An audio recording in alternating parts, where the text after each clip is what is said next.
Hola chicos, bienvenidos a esta clase de ciencias naturales para el grupo de séptimo. Con ustedes soy el profesor Edgar Morales y bueno, quiero que me acompañen en esta clase a distancia sobre el tema de funciones vitales. Funciones vitales, lección 2, primera parte. En esta primera parte vamos a abordar el tema de las características propias de todo ser vivo y la primera función vital, que es la función de relación. Bien, antes de conocer los tipos de funciones vitales tenemos que conocer el concepto. El concepto nos indica que las funciones vitales son las actividades y los procesos que los organismos llevan a cabo para mantenerse con vida. Si bien es cierto, todos los organismos vivos de este planeta han desarrollado algún tipo de mecanismo para mantenerse con vida o realizar sus funciones vitales. Si nos enfocamos en los mamíferos, específicamente en el ser humano, nosotros hemos desarrollado 5 mecanismos. El del órgano de los sentidos. Por ejemplo, tenemos aquí el sentido del tacto, el sentido de la vista, el del gusto, el auditivo y del olfato, que nos permiten percibir o recibir información de nuestro entorno para emitir una respuesta y actuar conforme a ella. Estos sentidos nos han permitido desarrollar muchas estrategias y métodos para poder adaptarnos al mundo cambiante y poder entonces sobrevivir. Y eso es básicamente lo que hacen las funciones vitales, ayudarnos a poder sobrevivir a este mundo cambiante. Hablemos de los tipos de funciones vitales. Las funciones vitales se pueden agrupar o organizar en 3 funciones básicas. La primera, que es la función de relación, que es la que tiene que ver con la manera en que nosotros interactuamos con el ambiente y dependiendo del tipo de interacción, entonces determinar una respuesta. La función de nutrición, dependiendo de cada especie, hay diferentes tipos, si es una planta, si es una bacteria, si es un animal. De la misma manera, entonces se van a categorizar. La finalidad de la función de nutrición es abastecer al organismo o al cuerpo de las demandas energéticas que ella necesita para poder entonces estar vivo. La función de reproducción, por su parte, tiene la finalidad o la función de perpetuar la especie en el tiempo, o sea, generar descendencia de cada especie y así sobrevivir la especie en el tiempo. En la imagen que está a la derecha podemos observar una bacteria, un organismo microscópico que no necesariamente es compleja a nivel celular, pero a pesar de que es microscópica, muy pequeña, muy simple, tiene que llevar a cabo las 3 funciones básicas para mantener su especie y su vida, que es la de nutrición, como podemos ver, relación y reproducción. Características de los seres vivos. Las primeras formas de vida aparecieron en los primeros 1500 millones de años atrás. Si bien es cierto, estos organismos eran seres unicelulares, procariotas y habitaban un mundo acuático hostil. Hoy en día vemos algo muy diferente. Vemos un planeta más evolucionado, por consiguiente vemos la generación de una gran variedad o una gran diversidad de organismos vivos. Cierto que hay organismos más complejos que otros, cierto que hay organismos más simples, pero algo que compartimos todos es que todos estamos hechos de células, ¿verdad? Y por esto nosotros compartimos ciertas características fisiológicas, físicas, que nos hacen ser semejantes. Una de ellas es la irritabilidad. Según la literatura, este término o concepto significa que es la capacidad que tiene el organismo de percibir estímulos o cambios de un medio interno o externo y responder a ello. Esta característica facilita o favorece la supervivencia del organismo. Aquí vemos una planta, la dormilona, también se le conoce como mimosa púdica. Esta reacción de adormecimiento es característica de ella y es un mecanismo que ella utiliza de defensa contra sus depredadores, pero también es una forma de ahorrar agua en épocas de mucha calor. Si bien es cierto, el movimiento la mayoría es parte o es una característica de los animales, pero vemos que la mimosa púdica es un organismo vegetal que tiene cierto grado de movimiento. Por eso el movimiento es una característica propia de todo tipo de organismos vivos. En el caso de las bacterias, ellos tienen otro mecanismo para generar movimiento. Tienen estructuras mucho más pequeñas, conocidas como cilios o flagelos, que les permiten entonces generar movimiento. En el caso de las aves, tienen alas, los peces tienen aletas, los mamíferos tenemos, los otros animales tienen patas, nosotros tenemos extremidades, dos piernas, brazos para generar movimiento. En fin, todos nosotros podemos generar algún grado de movimiento. En el caso de la reproducción, recuerden, jóvenes, que hay dos tipos de reproducción, una de tipo sexual y otra de tipo asexual. Este punto lo vamos a tocar en la función de reproducción y vamos entonces a pasar en la siguiente característica, que es el de crecimiento, que este básicamente tiene que ver con un proceso de generación de varias células por medio de un mecanismo llamado mitosis. Entonces, gracias a la mitosis, nosotros podemos aumentar de volumen, tamaño, y de esa forma entonces lograr ese crecimiento. El metabolismo básicamente consiste básicamente en metabolizar o transformar moléculas complejas a moléculas más simples o viceversa, ¿verdad? Esto con el fin de abastecer al organismo de energía. La función de relación o respuesta a estímulos. Nos dice la definición que es la capacidad que tienen los seres vivos para percibir las variaciones del entorno y responder a ellas.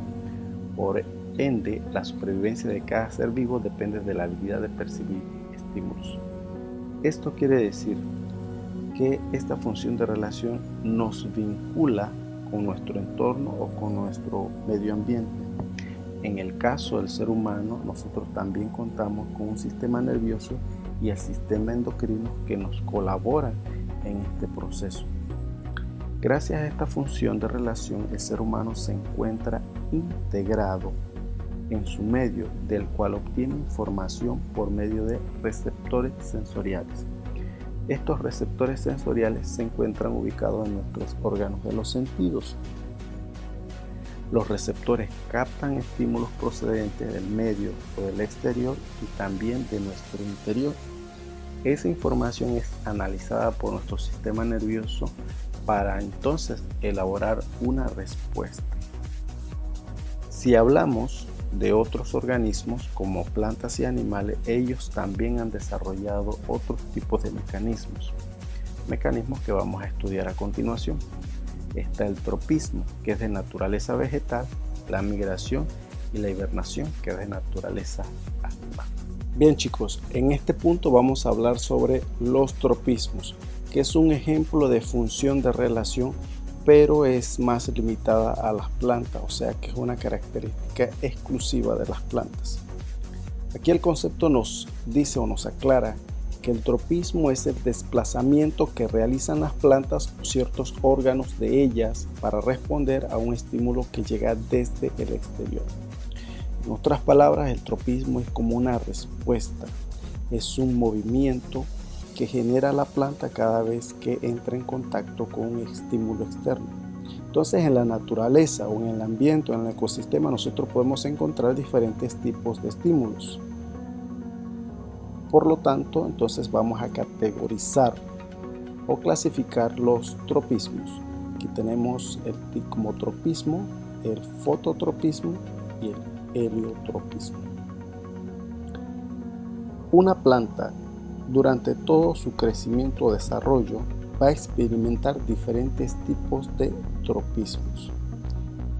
Si un tropismo favorece el crecimiento de la planta, o sea que favorece su desarrollo, favorece su reproducción, su crecimiento en general, su crecimiento o su dirección de crecimiento va a tender o va a ir en dirección a donde está el estímulo.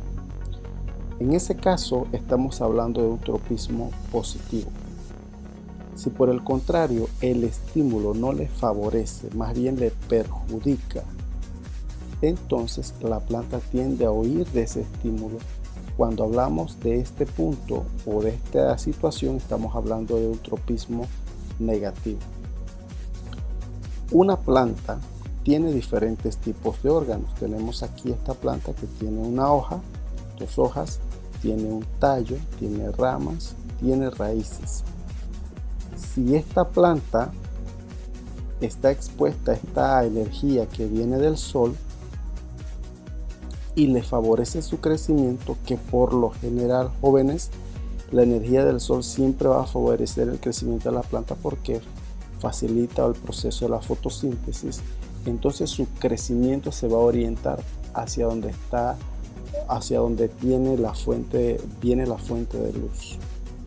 En ese caso estamos diciendo o aclarando que las hojas y los tallos a estos órganos les favorece el estímulo que viene del sol.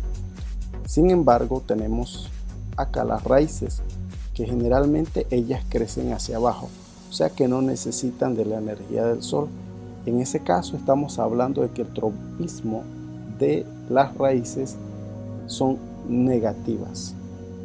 Ellas experimentan otro tipo de tropismo que se conoce como gravitropismo. En resumen, jóvenes, una sola planta puede experimentar 2 o 3 tipos de tropismo, y unas pueden ser positivas y otras pueden ser negativas.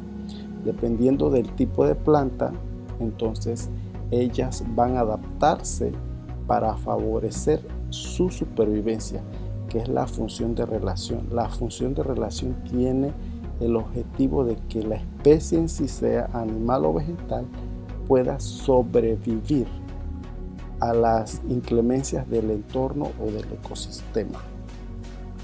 Profundizando un poquito más sobre los tropismos, vamos a hablar un poquito aquí de los tigmotropismos. Generalmente esta adaptación, esta característica es exclusiva de las plantas trepadoras, ya que estos tipos de vegetales o plantas desarrollan esta estructura que vemos aquí, que es un zarcillo, el cual le permite adherirse a un elemento sólido o una pared. En ese caso, ha desarrollado esta planta esta adaptación para poder entonces favorecer su supervivencia. Generalmente el estímulo de este tipo de planta es el elemento sólido o la pared, si hay un palo o si hay un alambre o lo que sea donde ella pueda sostenerse, entonces su crecimiento va a ir en dirección a ese elemento sólido o a ese estímulo. Todas las plantas trepadoras desarrollan esta estructura en mayor o menor grado dependiendo de su complejidad. Tenemos otro tipo de tropismo, que es el fototropismo, que la mayoría de las plantas experimentan este tipo de adaptación, que consiste en que su crecimiento va en función a donde está la fuente de luz. Hay plantas jóvenes que necesitan menos cantidad de luz y hay plantas que se desarrollan muy bien al estar expuestas totalmente o directamente al sol. Cuando las plantas no toleran la luz directa, ellas entonces sus hojas tienden a quemarse o tienden a ponerse amarillas. Entonces vemos que el comportamiento de las plantas, si lo observamos, ellas toleran menos cantidad de sol o no tienen que estar expuestas directamente a la luz solar. Este tipo de adaptación se le conoce como fototropismo. Hay una peculiaridad con las plantas de girasol que experimentan heliotropismo. ¿Qué significa esto? Ustedes saben que este tipo de planta girasol también se le conoce como Helianthus anus, que en botánica se dice que es el conjunto de movimiento de este vegetal que dirige sus hojas y flor en dirección al sol. La planta se llama girasol, o sea que gira en torno a donde va el sol.